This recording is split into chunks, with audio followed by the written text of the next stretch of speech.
Сәлем достар, бұл Қазақ Story Time, біз бастаймыз. Мен тұтқынға түстім, енді өз тарихымды айтып беремін.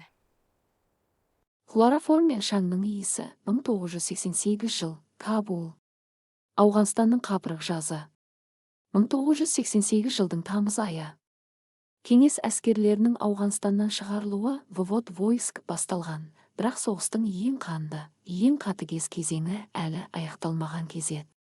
Моджахеттер, душмандар шегініп бара жатқан әскери колонналарға аяусыз шабуыл жасап, тау шатқалдарында нағыз қырғын ұйымдастырып жатқан болатын.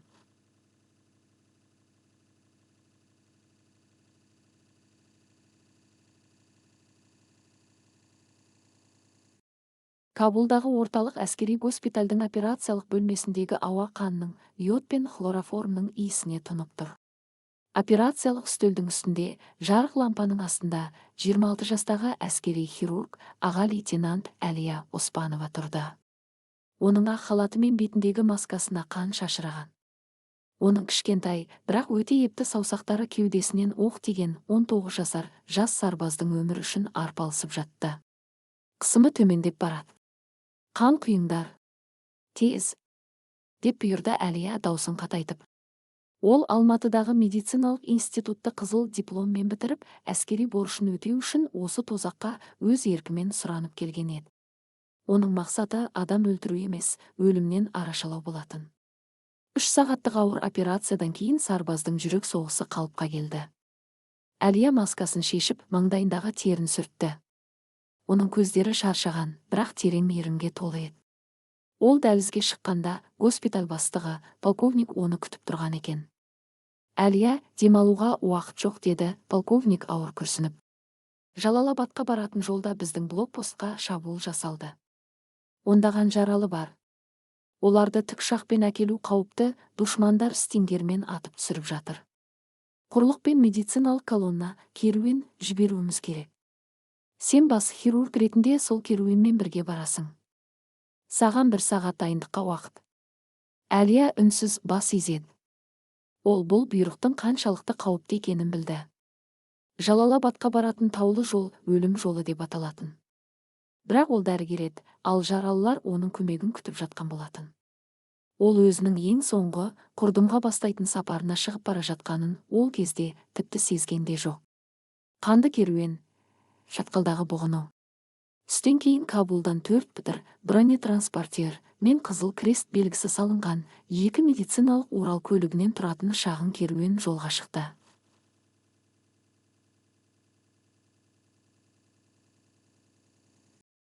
Әлия 2-ші Уралдың ішінде жаралыларды тасуға арналған зембілдердің жанында қолына медициналық сөмкесін қысып отырды. Оның қасында 2 жас медбике және қару ұстаған 4 сарбаз бар. Жол бойы айнала өлі тыныштыққа батқан. Биік құзды таулар керуенді 2 жағынан қысып, аспанды тарылтып жібергендей әсер береді. Ауадағы шаң мен ыстық дем алуды қиындатады. Көліктің ішіндегі сарбаздар темекілерін сорып, саусақтары автоматтың шүрпесінде қатып қалған. Барлығы үнсіз. Бұл үнсіздік жақындап келе жатқан апаттың жаршысы еді. Керуен биік жартастардың ортасындағы тар шатқалға, үшелеге кірген сәтте. Фу! Бах! Құлақ тұндыратын жарылыс тау үшін жаңғыртып жіберді. Алдыңғы бітірге тау басынан атылған РПГ гранатомет оғы тиіп, қалың бронь доп сияқты әуеге ұшып лапылдап жана бастады. Керуен кілт тоқтады. Бук тұрма. Засада. Оң жақтан атыңдар. Деген командирдің айқайы рациядан үзіліп естілді. Сол секундта таудың 2 жағынан да толассыз оқ жауып кетті. Автоматтар мен ірі калибрлі пулеметтердің даусынан құлақ бітеліп, көліктердің темірлері тесіліп, шынылары быт-шыт болып жатты. Душмандар керуенді нақты жоспарлап қақпанға түсірген еді. Көліктен түсіңдер. Дөңгелектің артына тығылыңдар. Деп бақырды Әлияның қасындағы сарбаз. Бірақ ол сөзін аяқтап үлгерместен, Уралдың брезентін тесіп өткен оқ оның кеудесіне тиіп, қан шашырап кетті. 2 жас медбике бақырып еденге құлады. Әлияның ішіндегі қорқыныш бір сәтке оны салданып қалуға итермелесе де, оның дәрігерлік инстинкті басым түсті. Ол оққа ұшқан сарбаздың қасына еңбектеп барып, оның жарақатын қолымен басып, қанды тоқтатуға тырысты. Сыртта нағыз қырғын болып жатты. Кеңес сарбаздары қарсылық көрсеткенімен, жоғарыдан, жартастардың артынан оқ жаудырған моджахеттердің позициясы әлдеқайда тынды еді. Оның үстіне олардың саны көп болатын. 15 минутқа созылған тозақтай шайқастан кейін кеңес сарбаздарының пулеметтерінің үні өшті. Тек жанып жатқан көліктердің шатырлаған дыбысы мен жаралылардың ыңырсыған дауысы ғана қалды. Қара сәлделі ажал, тұтқынға түсу. Олар келе жатыр, деп сыбырлады тірі қалған медбикелердің бірі дірілдеп. Тау басынан, шаң мен түтіннің арасынан қара сәлде, тюрбан, ораған, ұзын сақалды, қолдарына калашников автоматтар мен қанжар ұстаған ондаған душмандар түсіп келе жатты. Олар жанып жатқан дірдің қасына келіп, тірі қалған кеңес жауынгерлерін ешбір аяусыздықпен. Олар тұтқын алмайтын, олар тек өлтіру үшін келген еді. Әлия отырған медициналық Уралдың брезенті жолына ашылды. Ішке үсті басы шаң, көздерінен жабайы қатыгездік шашыраған 3 душман кіріп келді. Олар қорқыныштан бұрышқа тығылған әйелдерді көргенде бір-біріне қарап күліп жіберді. Олардың біреуі Әлияның қасындағы жас медбикені шашынан жұлып, сыртқа қарай сүйреді. Медбике жанұшыра бақырып қарсыласты. «Жібер оны! Тиіспе!» деп Әлия орнынан атып тұрып, душманның қолына жабысты. Бірақ екінші душман мылтықтың дүмбісімен, прикладпен Әлияның басынан бар күшімен ұрып жіберді. Әлия көз алдындағы әлем айналып, еденге күрсетіп құлады.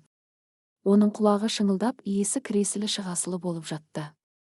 Ол сырттан шыққан қыздардың жан түршігерлік шыңғырған дауыстарын, одан кейін бірнеше оқтың атылғанын және тыныштық орнағанын еміс-еміс естіді. Медбикелерді атып тастаған еді. Енді кезек Әлияда болатын. Бір душман оның шашынан ұстап көтеріп, тамағына қанжарын пышақ тақады.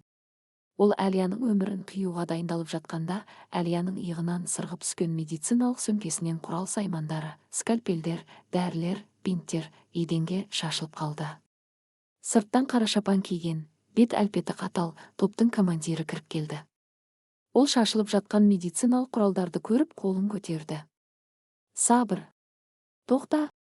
деп бұйырды ол пушту тілінде. Ол Әлияның ақ халатына, оның үстіндегі қызыл крестке және дәрілерге қарады. Сосын Әлияның иегінен ұстап, оның көзіне үңілді. «Табиб, дәрігерсің бе?» деп сұрады ол сынық орыс тілінде. Әлия тамағына тірелген қанжардың суығын сезіп, әрең дегенде басын изеді. Командирдің көзінде қулықтың ұшқыны пайда болды. Моджахеттер үшін тірі дәрігер алтыннан да қымбат олжа еді. Өйткені олардың таудағы жасырын базаларында жаралылар көп, ал медициналық көмек мүлдем жоқ болатын. «Оны өлтірмеңдер. Байлаңдар, ол бізбен бірге тауға кетеді» деп бұйырды командир. Олар Әлияның қолдарын артына қайырып, жуан арқанмен қатты байлады. Басына қап кигізіп сыртқа сүйреп алып шықты. Қараңғылыққа қадам, тозаққа саяхат. Тұтқынға түскенін түсінген сәттегі адамның ішкі үрейін сөзбен айтып жеткізу мүмкін емес. Әлияның бүкіл өмірі, оның Алматыдағы ата-анасы, институттағы күндері, болашаққа құрған армандары, барлығы бір шатқалда. Басындағы қаптың кесірінен ол ештеңені көре алмады. Тек ауаның бірте-бірте суытып бара жатқанын және аяқтарының тасты соқпақтармен жоғары қарай өрмелеп бара жатқанын ғана сезді. Душмандар оны тік жартастармен, ешбір картада жоқ жасырын тау жолдармен сүйреп келе жатты. Ол сүрініп құлаған сайын, олар оны мылтықпен түртіп, ұрып-соғып қайта тұрғызатын.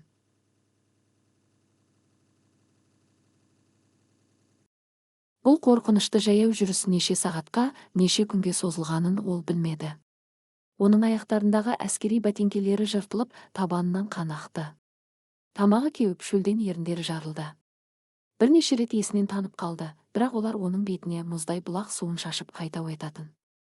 Ақыры бірнеше күнге созылған азапты жолдан кейін олар үлкен бір үңгірдің, пещераның аузына келді.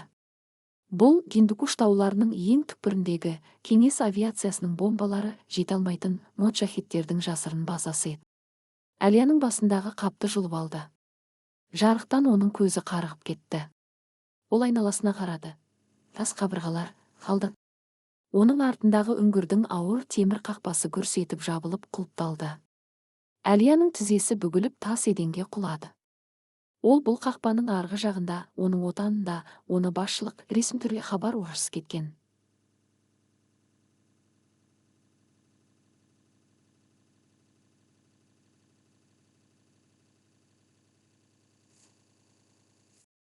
Бүкіл әлем үшін әскери хирург Әлия Оспанова сол қанды керуенде өртеніп кеткен болатын. Ал шын мәнінде оның өлімі емес, оның жер бетіндегі нағыз тозағы 11 жылдық азапты. Қорқынышты және психологиялық арпалысқа толы тұтқын өмірі енді ғана басталған еді. Үңгірдегі қапас, ажалды күту. Ауыр темір есік тарс етіп жабылды да сырттан үлкен құлып салынды. Әлия мұп-мұздай тас еденге құлаған күйі қалды. Үңгірдің іші тас қараңғы, тек төбедегі кішкентай саңылаудан ғана әлсіз сәуле түсіп тұрды. Ауадағы дымқылдың, шіріген сабан мен қанның иісі қолқаны қабат. Бұл жер Гиндукуш тауларының терең қойнауындағы жасырын табиғи үңгір, моджахидтердің, душмандардың сенімді тылы, базасы еді. Әлияның ақ халаты шаң мен қанға, өзінің және қаза тапқан медбикелердің қанына малшынып сұр түске енген. Қолдары арқасына қайырыла байланғандықтан білектері сініп қан айналымы бұзылған еді. Ол суық тасқа бетін басып алғаш рет үнсіз жылады. Бұл қорқыныштың емес, шарасыздықтың көз жасы болатын. Ол әйел тұтқындардың, әсіресе кеңес әскерінің құрамындағы қыздардың дұшпандар қолына түссе, қандай қорқынышты азаппен өлетінін госпитальдегі әңгімелерден көп естіген. Зорлық, қорлық, құлдық және аяусыз өлім. Одан да әлгі шатқалдағы бітірмен бірге жанып кеткенім жақсы еді. Тым болмаса, тез өлер едім. Анам байғұс Алматыда не істеп жатыр екен? Ол мені күтіп отыр ғой, деген ойлар оның миын кеміріп жатты. Уақыт тоқтап қалғандай көрінді. Бірнеше сағат немесе бірнеше күн өткенін ол ажырата алмады. Аштық пен шөл оның санасын тұмандатты. Қолбасшының шарты, өмір ме, әлде өлім бе? Кенеттен темір есіктің құлпы сылдырлап ішке қалың жарық түсті. Әлия көзін жұмып, бұрышқа қарай шегіне берді. Ішке екі қарулы сақалды адам және олардың ортасында баяғы керуенге шабуыл жасаған топтың командирі Тариқ кірді. Тариқ ұзын бойлы, сүйекті, бетінде терең тыртығы бар, көздері ешқандай сезімді білдірмейтін қатыгез қолбасшы еді. Ол Ауғанстандағы ең ірі дала командирлерінің Ахмад Шах Масудқа бағынатын топтардың бірі болатын. Тариқ Әлияның қасына келіп, оның артына қайырылған арқанын қанжарымен бір-ақ кесіп жіберді. Қан жүріп, Әлияның қолдары аурудан шаншып кетті. Тұр, жүр менімен, деді Тариқ бұйрықты сынық орыс тілінде. Әлия екі аяғын әрең басып, олардың соңынан ілесті. Олар тар дәліздермен жүріп өтіп, үңгірдің ең кең, жарық түсіп тұрған бөлігіне шықты. Бұл жерді көргенде Әлияның көздері шарасынан шықты. Бұл үлкен тас бөлме нағыз жаралыларға толы далалық госпиталь еді. Едендегі сабан мен ескі көрпелердің үстінде ондаған жаралы моджахидтер ыңырсып жатты. Біреуінің аяғы жұлынған, екіншісінің кеудесін оқ тесіп өткен, үшіншісі жарылыстан күйіп қалған.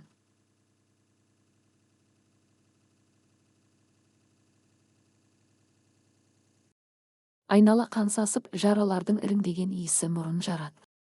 Оларға ешқандай кәсіби медициналық көмек көрсетілмегені, жараларын тек лас шүберектермен байлай салғаны анық көрініп тұрды. Тариқ тоқтап Әлияға қарады. Сен табиб, дәрігер. Мен көрдім, сен шатқалда орыс солдатының қанын тоқтатпақ болдың. Мыналар менің жауынгерлерім. Олар кеңес бомбаларынан жараланды. Бізде дәрігер жоқ.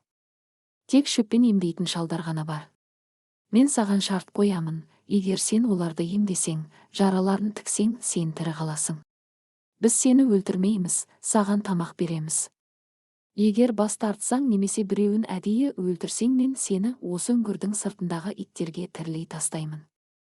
Әлияның тамағына кесек тұрып қалды. Оның ішіндегі жауынгерлік намыс пен дәрігерлік ант бір-бірімен жан дүниесінде соғыса бастады. Бұл адамдар жау. Олар кеше ғана оның қасындағы жас медбикелерді атып тастады, оның отандастарын қырды. Егер ол бұл моджахидтерді емдеп жазса, олар ертең қайтадан мылтық ұстап, кеңес сарбаздарын өлтіруге барады. Бұл сатқындық емес пе? Бірақ екінші жағынан Әлия Гиппократ антын қабылдаған хирург еді. Дәрігер үшін алдында жатқан адам жау ма, дос па маңызды болмауы тиіс, ол тек науқас немесе жаралы ғана. Оның үстіне, егер ол өлуді таңдаса, оның отанына, анасына оралуға деген жалғыз үміті бір жола үзілетін еді. Тірі қалу бұл күресті жалғастырудың жалғыз жолы болатын. Әлия жұтынып тарихтың көзіне тік қарады. Маған менің медициналық сөмкем керек. Қайнаған су, таза шүберек және жарық керек. Мен Құдай емеспін, бәрін аман алып қала алмаймын. Бірақ қолымнан келгенді істеймін, деді ол даусын қатайтып. Ол өмірді таңдады.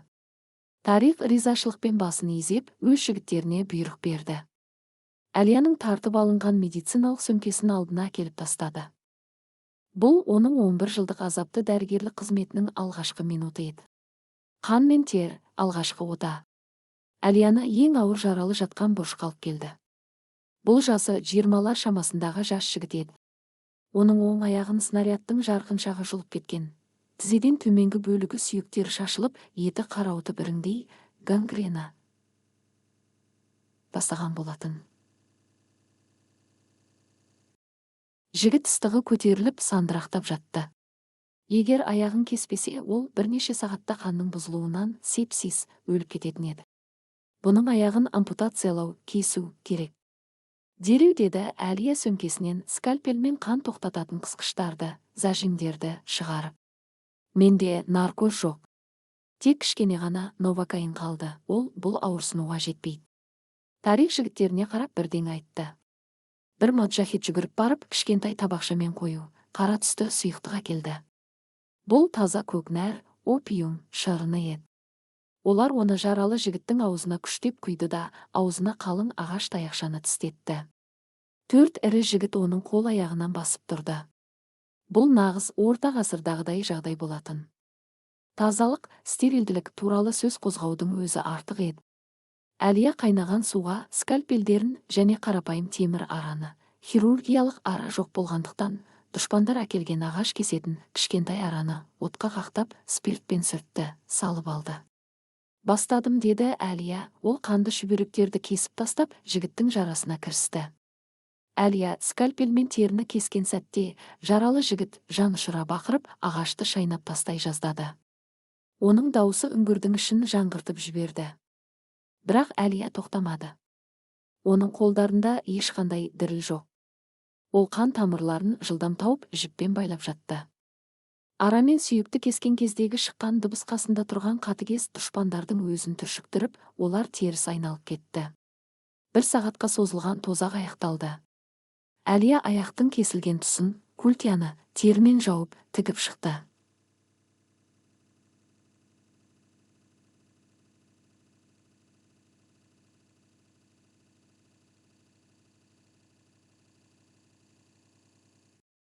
Қан тоқтады. Жігіт есінен танып терең ұйқыға кетті. Бірақ оның тыныс алуы қалыпқа түсіп бетінің бері қарағаны байқалды. Тарих мұның бәрін үнсіз бақылап тұрған еді. Ол кеңес әйелінің мынандай қанды қасаптың ортасында ешқашан қорықпай, дәл осындай салқын қандылықпен ота жасағанына таңғалды. Сен мықты табиб екенсің. Сен сөзіңде тұрдың, мен де сөзімде тұрамын. Бұдан бұлай сенің орның осы жаралылардың жанында болады, деді ол. Оған су, бір үзім қатты нан, лепешка және жаралылардың бұрышынан кішкентай төсеніш берілді. Ол аман қалды. Бірақ ол енді жаудың жеке, күң дәрігеріне айналған еді. Уақыттың тоқтауы күндер мен айлар. Үңгірде уақыттың қалай өтіп жатқанын білу мүмкін емес еді. Әлия күн мен түнді тек кішкентай саңылаудан түскен жарықтан ғана ажырататын. Күн сайын оған жаңа жаралыларда келетін. Ол оқтарды суырып, күйіктерді тазалап, сынықтарды салды. Оның медициналық қоржындағы дәрілер баяғыда таусылған. Ол мәжбүрліктен жергілікті емшілердің, тәуіптердің шөптерін, тұзды суды және отты қолданып, емдеудің ең қарапайым әрі қатыгез әдістеріне көшті. Ол айналадағы пушту және дари тілдерін бірте-бірте түсіне бастады. Дұшпандар оған бастапқыда кәпір, жау ретінде қарағанымен, ол бірнеше беделді командирлердің өмірін сақтап қалғаннан кейін, олар оған құрметпен, әрине, тұтқынға деген құрметпен қарай бастады. Оған ешкім физикалық зорлық көрсетпеді, өйткені тарих оны Алланың жіберген емі деп жариялап, оған қол тигізген адамның басы кесілетінін айтқан еді. Осылайша айлар өтті. Оның шашы өсіп құрғап кеткен, үстіндегі киімі жергілікті ауған әйелдері киетін қарапайым сұр көйлекке ауысқан еді. Ол айнаға қарамағалы көп болды, бірақ ол өзінің қалай жүдеп көздеріндегі баяғы жарықтың қалай сөніп бара жатқанын іштей сезетін. Ол әр түні ұйықтар алдында ішінен, анам мені күтіп отыр. Мен тірі қайтуым керек. Бұл соғыс мәңгілік емес қой, біздікілер мені іздеп табады деп өзін өзі жұбататын. Бұл үміт оның тірі жүруінің жалғыз тірегі еді. Үзілген үміт 1989 жылдың ақпаны. Бір күні үңгірге сырттан келген мұджахидтер үлкен айқай-шумен, қуанышпен кіріп келді. Олар аспанға оқ атып бір-бірін құшақтап жатты. Үңгірдің ішінде мереке басталды. Әлия жаралылардың таңғышын ауыстырып отырып, орыс тілін сәл түсінетін бір жас мұджахидтен сұрады. Не болды? Неге бәрі қуанып жатыр? Жігіт күліп қолын аспанға көтерді. Орыстар кетті. Шурави, кеңес солдаттары, қашты. Сіздің армияңыз кеше көпірден, Амудариядағы достық көпірінен өтіп, Ауғанстанды толық тастап кетті. Біз жеңдік. Бұл жерде енді бірде-бір кеңес солдаты жоқ. Бұл сөздер Әлияның төбесінен жай түсіргендей болды. Оның қолындағы бинт еденге түсіп кетті. 1989 жылға 15 ақпан. Кеңес әскерлерінің Ауғанстаннан толық шығарылуы. Бұл, соғыстың аяқталғанын білдіретін қуанышты жаңалық болғанымен, тұтқындағы Әлия үшін бұл нағыз ақырзаман еді. Олар кетіп қалды. Олар мені осында тастап кетті. Мені ешкім іздемейді. Үкімет үшін мен баяғыда өлгенмін. Келіссөздер де, тұтқындарды алмасуда болмайды. Мен осы таулардың ішінде, осы үңгірде мәңгілікке құл болып қаламын ба? Әлияның көзінен жас бұрқ ете түсті. Ол бұрышқа барып тізесін құшақтап жылады. Ол соңғы 6 ай бойы өзін тік ұстап, жауларының алдында сынбаған еді. Бірақ бүгін оның жалғыз үміті кеңес армиясының тікұшақтарының дауысы енді ешқашан естілмейтінін түсінді. Ешқандай құтқару операциясы болмайды. Ешкім келмейді. Ол ресми құжаттарда 1988 жылы тамызда қаза тапқан тізімде қала бермек. Сол түні Әлия өз өміріндегі ең ауыр шешімді қабылдады. Егер оны ешкім құтқармайтын болса, ол өзін өзі құтқаруы тиіс. Ол көз жасын сүртіп қараңғылыққа қарады. Ата, ана, мен сіздерге уәде беремін. Олар мені 1000 жыл қамаса да, мен тірі қаламын. Мен бұл тозақтан шығатын жолды өзім табамын деп ант етті ол. Оның ішіндегі қыз бала сол түні өліп, орнына ешқашан берілмейтін тастай қатты жауынгер дәрігер қайта туған еді. Жылдар таңбасы. 1992 жыл. Ауғанстандағы азаматтық соғыс. Кеңес әскері Ауғанстанды тастап кеткеннен кейін бұл елге бейбітшілік орнаған жоқ. Керісінше, ортақ жау кеткен соң, мұджахидтердің, душмандардың түрлі топтары билікке таласып, бір-бірімен қанды қырғын, азаматтық соғыс бастап кетті. Гиндукуш таулары бұрынғыдан да бетер қанға бөкті. Арада 4 жыл өтті. 1992 жыл. Үңгірдегі жасырын госпитальде баяғы 26 жастағы үлпілдеген, көздері жарыққа толы жас кеңес хирургі Әлия жоқ еді. Оның орнында 30-ға толған, жүзі күнге қарайып, бетінде кішкентай әжімдер пайда болған, шашын қара орамалмен мықтап байлаған, жанарында болаттай суық сабырлылық қатып қалған әйел жүрді. Ол жергілікті пушту және дари тілдерін мүдірмей таза сөйлейтін деңгейге жетті. Оның үстінде жергілікті әйелдер киетін ұзын, сұр түсті көйлек, ал аяғында тауға арналған жыртық бәтеңке. Ол бұл үңгірде енді жай ғана тұтқын емес еді. Ол тарих командирдің тобындағы ең құнды, ең қажетті адамға айналды. Дұшпандар оны фаришта, періште немесе бибі Мәриям деп атайтын. Өйткені оның кішкентай, бірақ ғажайып епті қолдары жүздеген жауынгерді ажал аузынан жұлып қалған болатын. Әлияның алдына кеудесі тесілген, аяқ қолдары жұлынған, күйік шалған жүздеген адам әкелінетін.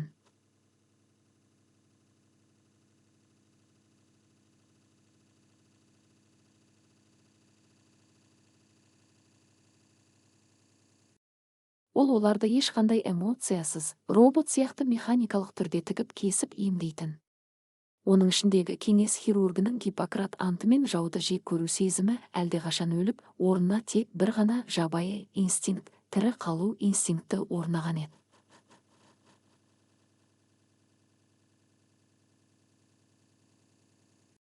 Ол өзін керек адам етіп көрсету арқылы ғана бұл тозақта аман қалатынын толық түсінген болатын. Оған тиісуге, тіпті оған артық сөз айтуға ешбір моджахеттің құқығы жоқ еді. Тарих оған жеке бөлме үңгірдің ішінен қашалған шағын қуыс беріп, оның есігіне тәулік бойы 2 күзетші қойған.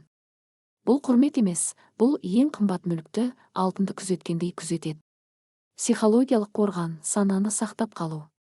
4 жыл бойы бірде-бір рет ыстық суға түспеу, қалыпты тамақ ішпеу, әйелге тән ешқандай жағдайдың болмауы адамды жануарға айналдырып жіберуі әбден мүмкін еді. Бірақ Әлия өз ақылынан алдаспау үшін Сума Сойти өзіндік психологиялық қорғаныс механизмін ойлап тапты. Ол өз бөлмесіндегі тас қабырғаға өткір таспен күндерді сызып белгілейтін. Әрбір 7 сызық 1 апта. Әрбір 4-ші апта 1 ай. Бұл сызықтар қабырғаны толығымен жауып кеткен еді. Түнде жалғыз қалғанда ол көзін жұмып Алматының көшелерімен жаяу жүретін. Ол өз қиялында Панфилов паркімен серуендеп анасының пісірген бауырсағының иісін еске түсіріп әкесімен шахмат ойнайтын. Ол өзімен өзі орыс және қазақ тілдерінде дауыстап сөйлесетін. Өйткені күндіз тек пушту тілінде сөйлеп, өз ана тілін ұмытып қалудан қатты қорқатын. Мен тірімін. Мен Әлия Оспановамын. Мен дәрігермін. Мен үйге қайтамын деп ол әр түні ұйықтар алдында осы сөздерді 100 рет қайталайтын. Бұл оның дұғасына айналған еді. Мүмкіндік өлі жалдамалының картасы. 1993 жылдың ызғарлы қысы. Тау басын қалың қар басып, үңгірдің іші мұздатқыштай суып кетті. Бір күні үңгірге басқа топпен болған қақтығыста ауыр жараланған бірнеше адамда келді. Олардың арасында ауған емес, сырттан келген араб жалдамалысы Наимник бар еді. Оның ішінен оқ тиіп көп қан жоғалтқан. Әлия оған ота жасамақ болып, үстіндегі қанға боялған киімін шешіп жатқанда, оның төс қалтасынан кішкентай былғары әмиян кошелек түсіп қалды. Әлия жан-жағына қарады. Күзетшілер жаралылардың айқайынан шаршап, сыртта темекі тартып тұрған еді. Ол әмиянды жылдам ашып қарады. Ішінде кішкентай ғана әскери компас және Пәкістан шекарасына дейінгі тау соқпақтары сызылған ескі топографиялық карта бар екен. Әлияның жүрегі кеудесін жарып шығардай дүрсілдеді. 4 жыл бойы ол үңгірден шықпағандықтан өзінің нақты қай жерде екенін білмеген еді. Картаны көргенде ол үңгірдің Пешаварға, Пәкістандағы босқындар мен халықаралық Қызыл Крест ұйымдары орналасқан қалаға апаратын тау соқпағынан небәрі 60 шақырым жерде орналасқанын түсінді. 60 шақырым. Бұл жазық далада бір күндік жол болғанымен Гиндукуштың аязды, құзды тауларында бұл өліммен тең қашықтық еді. Бірақ Әлия үшін бұл 60 шақырым бостандыққа анасына апаратын жалғыз жол болды. Ол компас пен картаны тез арада өзінің көйлегінің ішіне, омырауына тығып үлгерді. Жалдамалы араб сол түні қансырап қайтыс болды, ал оның картасы Әлияның қашу жоспарының іргетасына айналды. Қашуға дайындық, көрінбейтін жинақ. Келесі 3 ай бойы Әлия қашуға дайындалды. Бұл өте үлкен шыдамдылық пен қулықты талап етті. Ол күн сайын өзіне берілген қатты нанның, лепешканың жартысын жемей, төсегінің астына тығып кептіре бастады. Оған қоса, жаралыларға берілетін мейіз бен жаңғақтарды ұрлап, кішкентай шүберекке түйіп жинады. Бұл оның таудағы азығы еді. Медициналық құралдардың ішінен ең өткір скальпелді ұрлап, оған шүберек орап, пышақ жасап алды. Ең қиыны киім мен аяқ киім болатын. Оның жыртық бәтеңкесі қарлы тауға шыдамайтын. Сондықтан ол қайтыс болған моджахеттердің бірінің жылы қой терісінен жасалған тоны туылып, мен қалың етігін сұрап алды. Ол тарихқа, үңгір тым суық, менің саусақтарым үсіп қалса, ота жасай алмаймын деп түсіндірді. Тарих оған киім берді. Ол күзетшілердің ауысымын, сменасын жаттап алды. Түнгі сағат 3-те ең қараңғы әрі ең суық уақытта күзетшілер үңгірдің аузындағы оттың басында қалғып кететін. Қараңғылыққа секіру, бірінші қашу. 1993 жылдың наурыз айы. Тауда қатты қарлы боран басталды. Желдің ұлыған даусы үңгірдің ішіне дейін естіліп, кез келген дыбысты жұтып жатты. Бұл мінсіз мүмкіндік еді. Жел мен қар оның іздерін жауып тастайтын болатын. Түнгі сағат 3. Әлия өзінің бөлмесінен үнсіз шықты. Үстінде ауыр тон, аяғында қалың етік, қойнында кепкен нан мен компас бар. Дәліздегі екі күзетші гашиш шегіп, оттың басында терең ұйқыға кеткен екен. Әлия олардың қасынан демін ішіне тартып көлеңкедей сырғып өтті. Оның жүрегінің соғысы құлағында даңғырлап тұрды. Егер олар оянса, оны сол жерде атып тастар еді. Ол үңгірдің темір есігіне жетті. Бақытына орай құлып сырттан емес, іштен ілінген екен. Ол ауыр темір ысырманы, засыпты, барынша ақырын көтеріп, есікті сәл ғана ашты. Сырттан ұрған мұздай боран оның бетін қарып түсті. Ол сыртқа шығып есікті қайтадан жапты да, қараңғылыққа қарай сүңгіп кетті. Бостандық. Оның өкпесі 4 жылда алғаш рет таза, аязды ауаны жұтты. Бірақ қуануға ерте еді. Пәкістан шекарасына дейін 60 шақырым қатыгез, жабайы таулар күтіп тұрды. Әлия компасты шығарып, оңтүстік шығысқа қарай бет алды. Қар тізеден келеді. Әрбір қадам оған орасан зор күшпен берілді. Боран оның көзін аштырмай, жел оны құлатып тастауға шақ қалды. Ол құзды жартастармен өрмелеп, мұзды беткейлерден сырғанап түсіп келе жатты. 2 сағаттан кейін оның аяқтары ауырлап, өкпесі қабынуға шақ қалды. Бірақ ол тоқтаған жоқ. Ол өлімге қарай жүріп бара жатса да, бұл бостандықтағы өлім еді. Таң атқанда боран басылды.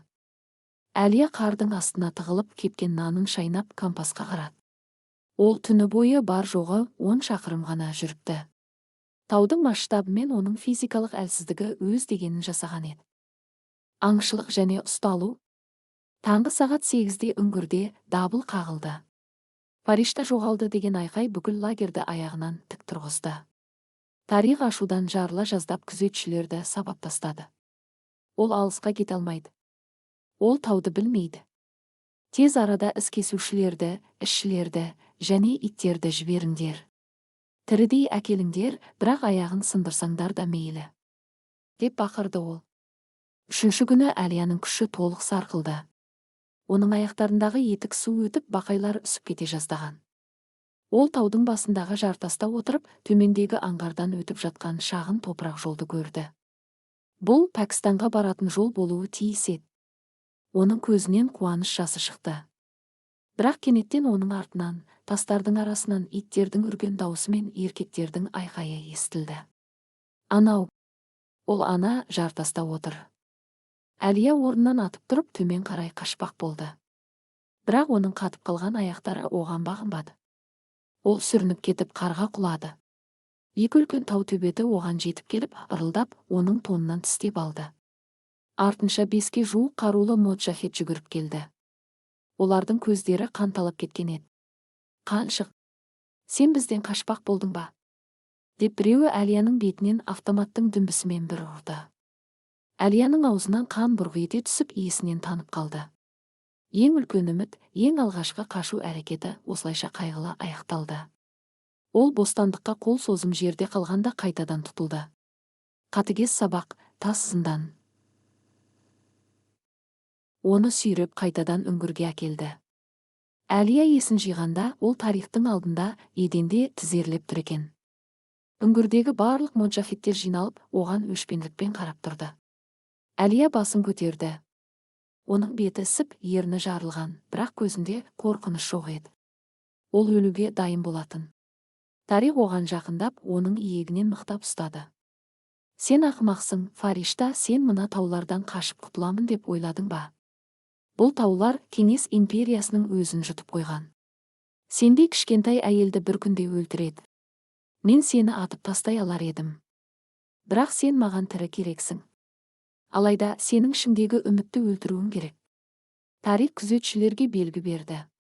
Олар Әлияны сүйреп апарып, үңгірдің ең терең, ең қараңғы түкпіріндегі қазылған терең шұңқырға, зиндан лақтырып жіберді. Үстінен ауыр темір торды жауып тастады. Бұл шұңқыр нағыз тозақтың түбі еді. Көлемі 1 метр, адам тік тұра алмайды, тек бүктетіліп жатуға ғана болады. Іші ызғарлы, егеу құйрықтар, кірсалар, мен жәндіктерге толы. Ешқандай жарық, ешқандай дыбыс жоқ. Тек жоғарыдан күніне бір рет бір кесе су мен құрғақ нан тастайтын. Әлия осы тас қабірде толық бір ай жатты. Бұл психологиялық азаптаудың ең шектен шыққан түрі еді. Адамның санасын өшіріп, оны тіл алғыш жануарға айналдыру үшін жасалған жаза. Қараңғылықта оның көз алдына түрлі елестер келді. Анасының жылаған дауысы, дағы өлген. Ол ақылынан алдаспау үшін тас қабырғаны тырнап, саусақтарынан қан аққанша өзіне өзі өлең оқыды, медициналық формулаларды қайталады. Ол сынбады. Ол майысты, бірақ сынбады. Бір айдан соң темір тор ашылып, оны жоғарыға тартып шығарды. Әлияның түрі өлікке ұқсап қалған еді. Ол жарықтан соқыр болып қала жаздап, көзін қолымен жапты. Аяқтары жүруден қалған. Тарих оның алдына келіп тұрды. Енді түсіндің бе? Бұл жерден қашу өлім. Сенің жалғыз әлемің осы үңгір. Әлия басын әрең көтеріп, жарылған еріндерімен сыбырлап жауап берді. Мен әлі де тірімін. Оның бұл сөзінде ешқандай жалыныш жоқ еді. Тарих оның көзіндегі сөнбеген, керісінше болаттай қатайған, мұздай жалынды көрді. Ол тұтқынды сындыра алмағанын түсінді. Бұл қашу сәтсіз аяқталды. Бірақ Әлия бір нәрсені анық ұқты. Таудан соқыр сеніммен, жалғыз қашу бұл өз-өзіне қол жұмсаумен тең. Оған мінсіз 100% жоспар және сырттан көмек керек. Ол күтеді. Керек болса тағы 10 жыл күтеді. Бірақ ол міндетті түрде анасына оралады. Құмға сіңген жылдар. 990 жыл. Зындандағы тозақтан кейін арада тағы да 4 жылдан астам уақыт өтті. 1996 жыл. Ауғанстанның саяси картасы түбегейлі өзгерген еді. Бұрынғы кеңес әскермен соғысқан моджахеттер енді өздерінен де қатыгез, ешқандай заңға бағынбайтын жаңа жаумен, Талибан қозғалысымен бетпе-бет келді.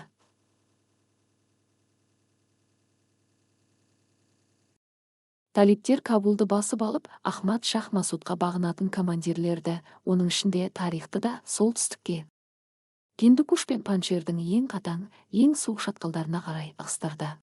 Осы кездегі Әлия. Ол енді баяғы кеңес әскерінің жас лейтенанты емес. 34 жастағы Әлияның келбеті толығымен ауған әйеліне айналған еді. Үстіне қап-қара паранжа, бурка киген, қолындағы терісі қатайып, саусақтарындағы скальпель ұстағаннан пайда болған мүйізгегі, мозоль бар.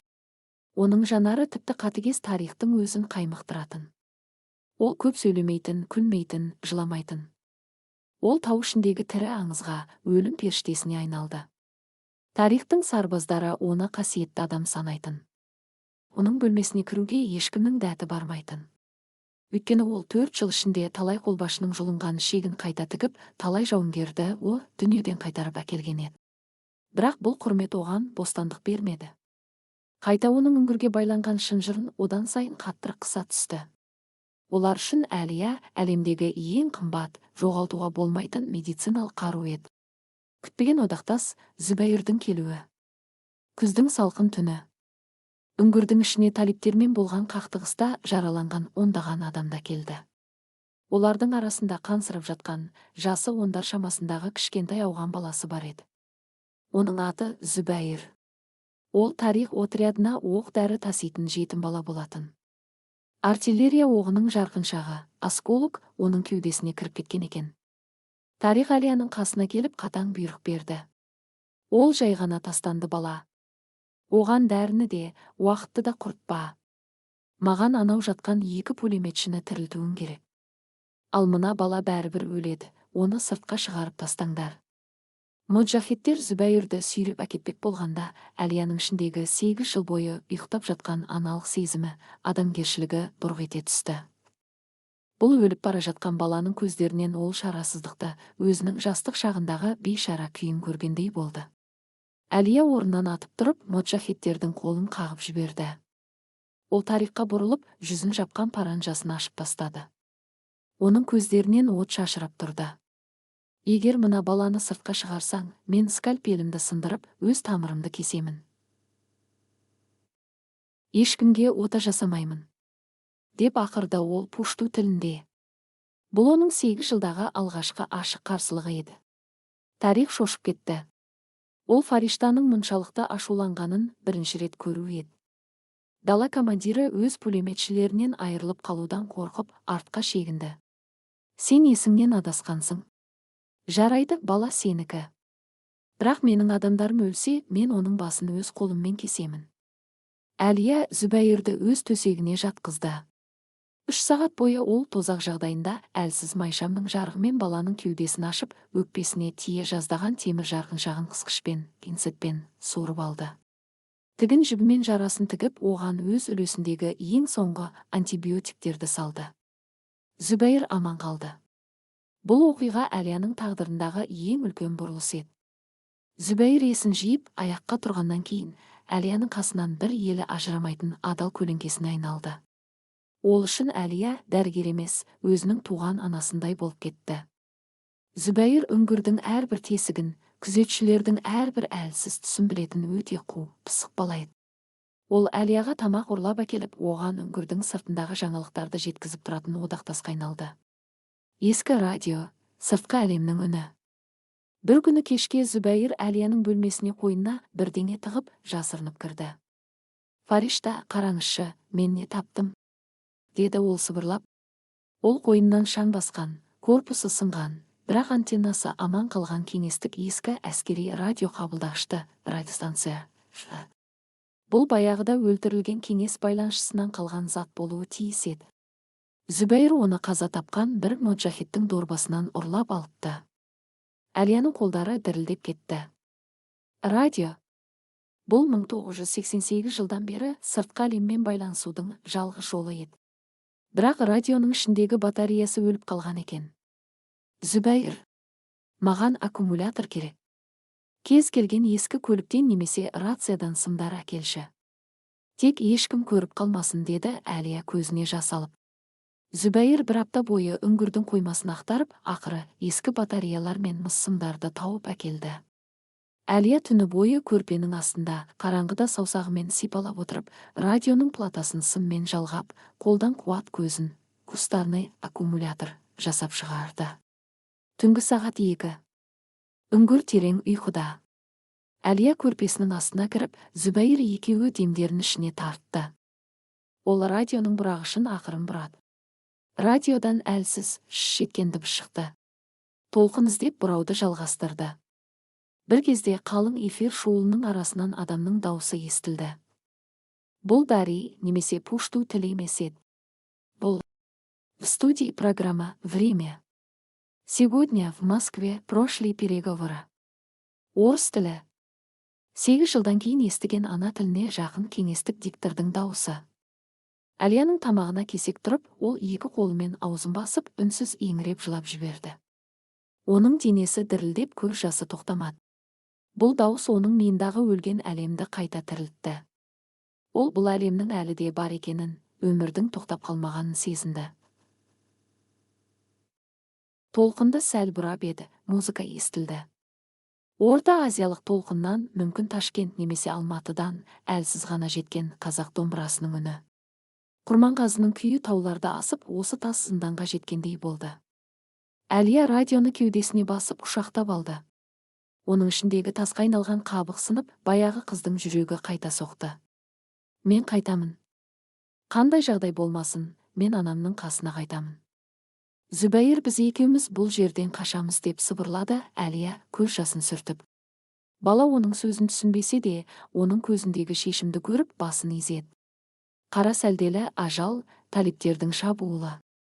Бірақ олардың жоспарына тағдыр қайтадан араласты. Бірнеше күннен кейін таңертең үңгірдің іші жан түршігерлік дүмпуден, ызырықтан қалтырап кетті. Төбеден тастар құлап, шаң бұрқ ете түсті.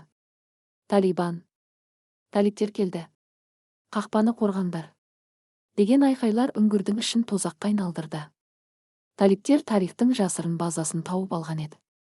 Олар зениттік қондырғылар мен Зу-23 және минометтермен үңгірдің аузына толассыз оқ жаудыра бастады. Қалың темір қақпа майысып бұзыла бастады.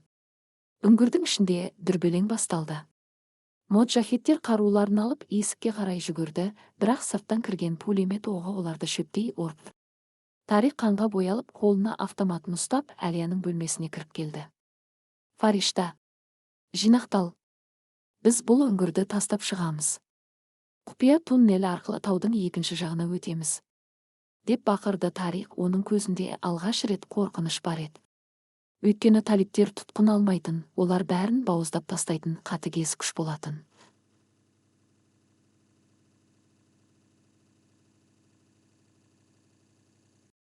Ал жаралылар ше? Ондаған жаралы жатыр ғой. Олар жүре алмайды. Деп айқайлады Әлия, ол дәрігер ретінде науқастарын тастап кетуге қимай тұрған еді. Оларды өлтіреміз. Талиптерге тірідей бергенше өз оғымыздан өлсін, деді Тарих суыққандылықпен. Ол өз жігіттеріне бұйрық беріп, жаралылар жатқан госпиталь бөлмесіне қарай гранаталар лақтыра бастады. Әлия сұмдықтан бақырып жіберді. Бұл соғыстың ең жиіркенішті, ең қорқынышты бетпердесі еді. Өзі емдеп жанұшыра тіккен адамдарын олардың өз командирлері өлтіріп жатты. Дәл осы хаос пен түтіннің арасында Зүбәйір Әлияның қолынан шап беріп ұстады. Фаришта, жүріңіз. Қазір үңгір құлайды. Деп бала оны қараңғы дәлізге қарай тартты. Тарих және оның ең жақын 5 оққағары Әлияны ортаға алып, үңгірдің ең түкпіріндегі табиғи жарықтары бар тар туннелге қарай жүгірді. Олардың артында үңгір талиптердің шабуылынан толығымен опырылып құлап жатты. Екінші, азапқа толы қашу жолы басталды. Бұл жолы Әлия жалғыз емес, оның қасында Зүбәйір бар еді. Бірақ алдағы таудың суығы мен аштығы, оның соңына түскен жаңа қаншыр жау бұл сапарды нағыз өлім ашына айналдырғалы тұрған болатын. Жер астындағы қабір, үңгірден қашу. Талиптердің минометтен атқан оқтары Тарихтың жасырын базасын тас-талқан етіп жатқанда, шағын топ қараңғы, тар туннелдің ішімен ілгерілеп келе жатты. Алда Тарих пен оның 5 қарулы оққағары, ортада Әлия, ал оның етегіне жабысқан кішкентай Зүбәйір. Олардың артындағы үңгір опырылып, ондаған жаралы моджахеттердің жанұшыра бақырған дауыстары қалың тастың астында мәңгілікке көміліп қалды. Бұл туннель табиғи жарықшақтардан, трещиналардан пайда болған, ауасы тар, оттегі жетіспейтін қорқынышты жол еді. Әлияның өкпесі қысылып, дем алуы қиындады. Бірақ ол Зүбәйірдің қолын қатты қысып алған. Ол бұл баланы тастамайтынына іштей ант еткен болатын. 2 сағаттық жер астындағы қорқынышты еңбектеуден кейін олардың алдынан әлсіз жарық көрінді. Олар туннелдің екінші ұшына, таудың арғы бетіне шықты. Бірақ оларды бұл жерде құтқарушы көктем емес, Гиндукуш тауларының нағыз қаһарлы, аяусыз бет бейнесі күтіп тұрған еді. Сыртқа шыққан бетте оларды сүйектен өтетін мұздай жел мен қалың ақ түтек боран қарсы алды. Көз аштырмайтын қар ұшқындары адамның бетін пышақпен тілгендей қарып түсті. Олар талиптердің қоршауынан құтылғанымен табиғаттың қатыгез қақпанына түскен еді. Аштық пен аяз, қасқырлардың әлсіреуі. Тарих компасына қарап, Пәкістан шекарасына қарай, таудың ең биік асулармен жүруге бұйрық берді. Олар ашық жолмен жүре алмайтын еді, өйткені төменгі аңғарлардың бәрінде талиптердің патрульдері қаптап жүрген болатын. Бұл жаяу марш нағыз өлім шеруіне айналды. Күндер өте берді. Қанша уақыт жүргендерін ешкім білмеді. Қар тізеден, кейде белден асады. Тарихтың отрядындағы азық-түлік қоры 3-ші күні ақ таусылды. Олар аштықтан қарды ертіп ішіп, ағаштың қабықтарын шайнауға мәжбүр болды. 5-ші күні қарулы күзетшілердің бірінің аяғы үсіп жүруден қалды. Ол қарға құлап, Тарихтан көмек сұрап жалынды. Командир, мені тастамаңыз. Маған көмектесіңізші, деді ол қан түкіріп. Тарих оған суық көзбен қарады. Бұл бұрынғы құдіретті қолбасшы емес еді. Оның әскері қырылды, үңгірі қирады, пайынан айырылды. Енді ол бұрышқа тақалған, өзін ғана құтқаруды ойлайтын жаралы қасқырға айналған болатын. Ол автоматтың бекітпесін тартып, ешқандай эмоциясыз өз сарбазының басына оқ атты. Қар қанға боялды. Бізге артық жүк керек емес. Кім жүре алмайды, сол өледі, деді ол қалған 4 күзетшісіне қарап. Олар қорқыныштан бастарын изеді. Әлия Зүбәйірді құшақтап, оның көзін жауып тұрған еді. Ол Тарихтың психологиялық тұрғыдан толық сынғанын, оның енді ешқандай адамдық шекарасы қалмағанын түсінді. Ол Әлияны тек бір ғана себеппен тірі қалдырып отыр еді.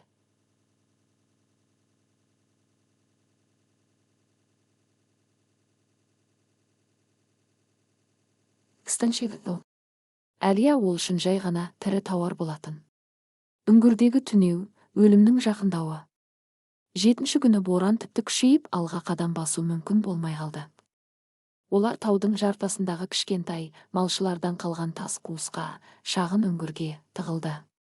Топта тек Тарих, оның ең қатыгез Гүлбеддин есімді жалғыз оққағары, қалған 3-еуі аяздан үсіп өлген немесе құзға құлап кеткен. Әлия және Зүбәйір ғана қалды. От жағуға ештеңе жоқ. Барлығы үсіп қалтырап отыр. Зүбәйірдің ыстығы көтеріліп, ол сандырақтай бастады. Баланың еріндері көгеріп, тыныс алуы ауырлап кеткен. Әлия оны өз денесімен жылтып, үстіндегі ескі тонын оған жапты. Оның өзі де тоңғаннан саусақтарын сезбей қалған еді. Тарих бұрышта Гүлбеддинмен сыбырласып отырды. Оның көзі үнемі Зүбәйірге түсе берді. Аштық пен ашу оның миын улаған. Ол Әлияға қарап ырылдаған дауыспен: «Ертең таңертең боран басылса, біз асудан өтеміз. Шекараға дейін 2-ақ күндік жол қалды. Бірақ мына бала бізбен бармайды.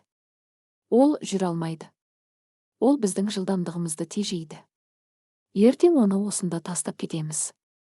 Әлияның жүрегі тоқтап қалғандай болды. «Жоқ, Тарих, ол кішкентай бала ғой. Мен оны өзім көтеріп жүремін. Ол саған ешқандай кедергі жасамайды. Жалынамын», деп Әлия оның алдына тізерлеп отыра кетті. Бұл оның 11 жылдық тұтқындағы бірінші рет жалынуы еді. Ол өзі үшін емес, осы тозақта оған жарық сыйлаған бала үшін басиды. Бірақ Тарих оның сөзін тыңдамады. Ол Әлияның бетінен ауыр етігімен теуіп жіберді. Әлия тасқа барып соғылып, аузынан қан бұрқ ете түсті. «Сенің тілің тым ұзарып кетіпті, Фаришта. Мен сені тірі қалдырдым, өйткені сен маған ақша келесің. Ал мына күшіктен ешқандай пайда жоқ. Егер тағы бір сөз айтсаң, мен оның басын дәл қазір үзіп аламын», деп бақырды ол. Гүлбеддин мысқылдап күліп, автоматын құшақтап жата кетті. Тарих та қабырғаға сүйеніп көзін жұмды. Олар Әлияның қарсыласуға қауқары жоқ, сынған әйел екеніне толық сенімді еді. Бұл олардың өмірлеріндегі ең үлкен, ең соңғы қателігі болатын. Дәрігердің үкімі, скальпель және түн. Түнгі сағат 2. Үңгірдің іші тас қараңғы. Желдің ұлыған дауысы барлық дыбысты жұтып жатты. Гүлбеддин дірілдеп терең ұйқыға кеткен. Тарих та қорқынышты түс көріп ыңырсып жатты.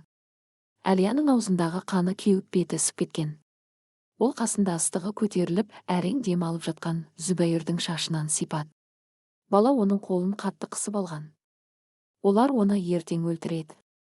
Олар бізді шекараға жеткенде бәрібір тірі қалдырмайды.